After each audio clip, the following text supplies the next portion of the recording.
আসসালামু আলাইকুম। চিতল ধরার নিনজা টেকনিক টোপটা গাথার সিস্টেমটা আপনাকে দেখাই দিতেছি।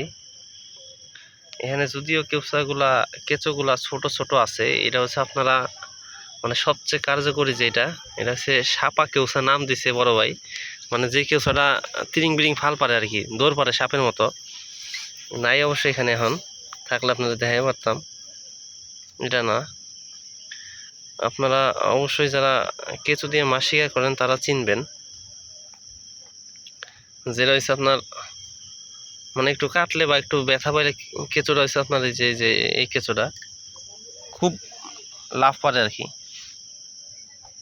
সাপের মতো দৌড় পারে। এটা দুর্বল হয়ে গেছে, এই জন্য এই যে দেখেন যেটা খুব লাভ পারে, এটা বড়টা, এটা হচ্ছে সবচেয়ে কার্যকর। 4-5টা একটা বসে যদি গাঁটতে পারেন সবচেয়ে বেস্ট।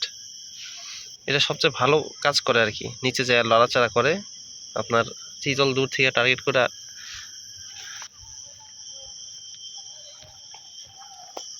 এই যে দেখেন বড়শি একটু ঝোপঝাড়ের কাছে দেওয়ার চেষ্টা করবেন, তাহলে বেশি কাজ করবে।